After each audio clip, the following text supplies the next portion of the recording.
Assalamualaikum warahmatullahi wabarakatuh. Perkenalkan, nama saya Aditya Rosti Wardana. Saya dari Fakultas Keguruan Ilmu Pendidikan, Prodi Pendidikan Jasmani Kesehatan dan Rekreasi. Di sini saya akan memenuhi tugas video mata kuliah Aswaja. Kita akan membahas tentang bab 9, yaitu keunggulan mazhabul arba'ah. Saya akan menjawab beberapa soalan dari buku Aswaja. Soalan yang pertama yaitu pada nomor 2 halaman 119 sampai 120, yaitu mengapa kita harus mengikuti mazhabul arba'ah bukan mazhab lainnya. Pertanyaan tentang mengapa kita dianjurkan untuk atau disarankan mengikuti mazhab yang 4 atau mazhabul arba'ah, yaitu yang pertama ada Imam Hanafi, yang kedua ada Imam Maliki, dan yang ketiga ada Imam Syafi'i, dan yang keempat ada Imam Hambali, dan bukan mazhab lainnya. Merupakan pertanyaan penting dalam kajian fikih dan metodologi Islam. Berikut penjelasannya. Yang pertama, keempat mazhab itu diakui secara ijma atau konsensus ulama. Mazhab 4 ini telah melewati proses panjang pengkajian, verifikasi, dan kodifikasi oleh para ulama dari generasi ke generasi.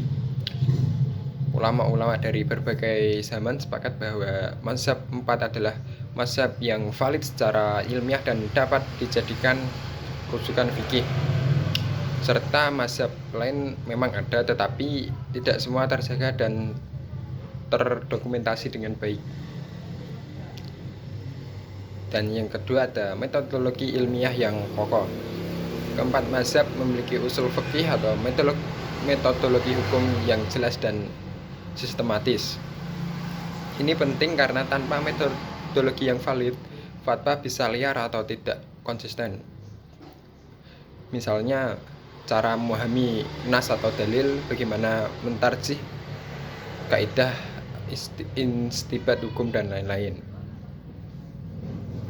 Dan yang ketiga, menghindari taklid buta ke mazhab yang tidak terjamin. Jika kita mengikuti mazhab di luar yang keempat, belum tentu sumbernya sahih, teruji, atau bahkan masih lengkap. Banyak mazhab terdahulu hilang atau tidak terdokumentasi, misalnya mazhab Al-Auza'i, Al-Laits, atau mazhab Ibnu Jarir At-Tabari.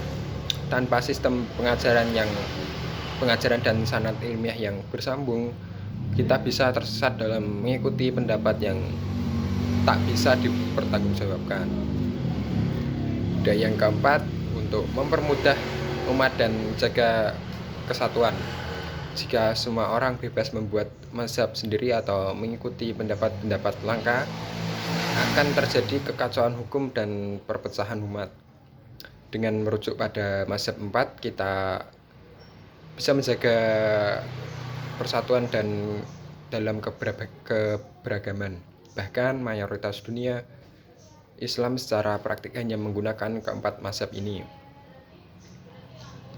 Dan yang kelima, mazhab lain tidak salah tapi sudah tidak diteruskan.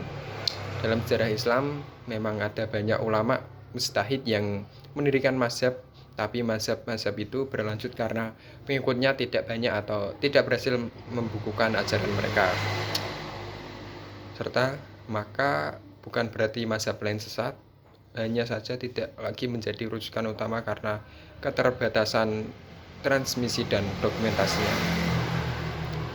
Pada kesimpulannya, kita mengikuti mazhab 4 bukan karena fanatik buta, tetapi karena yang pertama teruji keilmuannya, dan yang kedua diakui oleh mayoritas ulama, dan yang ketiga metodologinya jelas, dan yang keempat menjaga stabilitas umat, dan yang kelima ilmunya masih terjaga dan bisa dipelajari sampai sekarang.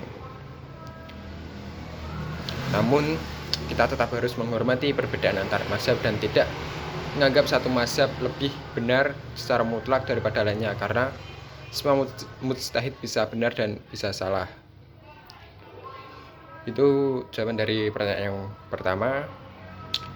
Selanjutnya ada pertanyaan yang kedua, nomor 3 halaman 120, yaitu sebutkan sumber hukum menurut mazhab Hanafi, Maliki, Syafi'i, dan Hambali.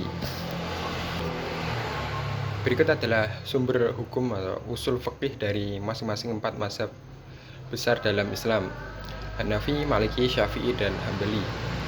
Meskipun semuanya berpegang pada Al-Quran dan Sunnah, urutan prioritas dan penggunaan sumber hukum tambahan bisa berbeda.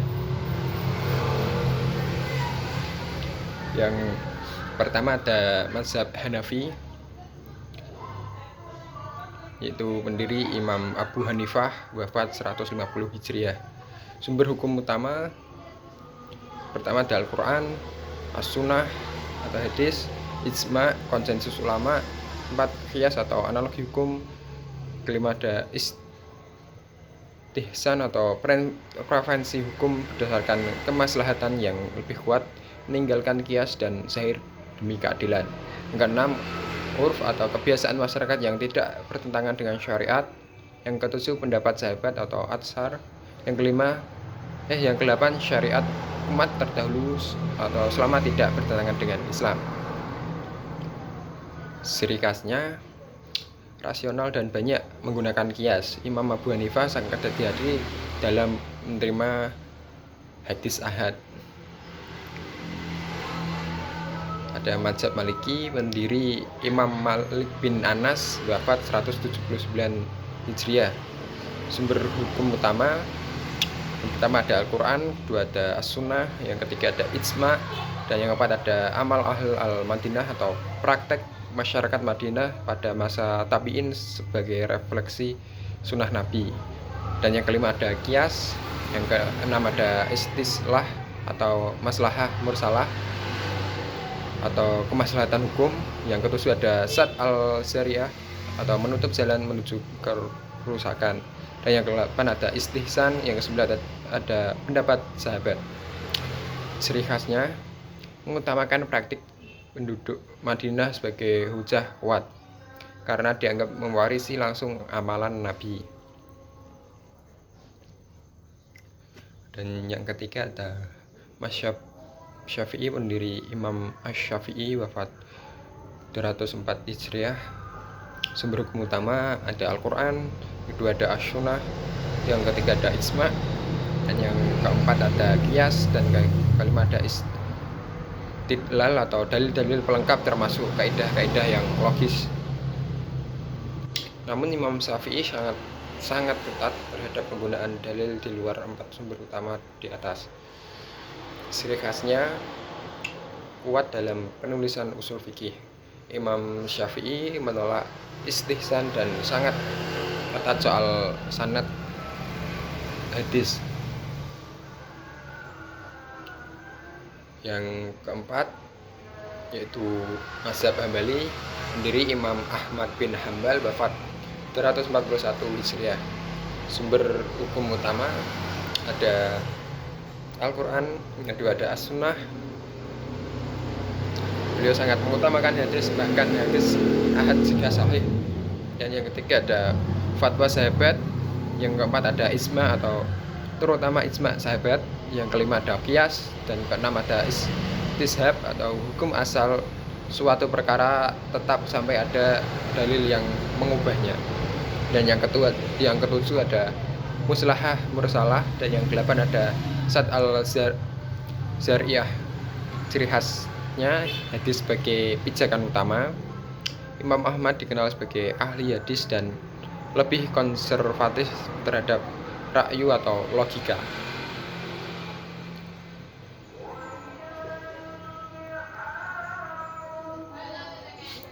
Mungkin itu pembahasan kita tentang keunggulan mazhabul arba'ah bab 9 ini.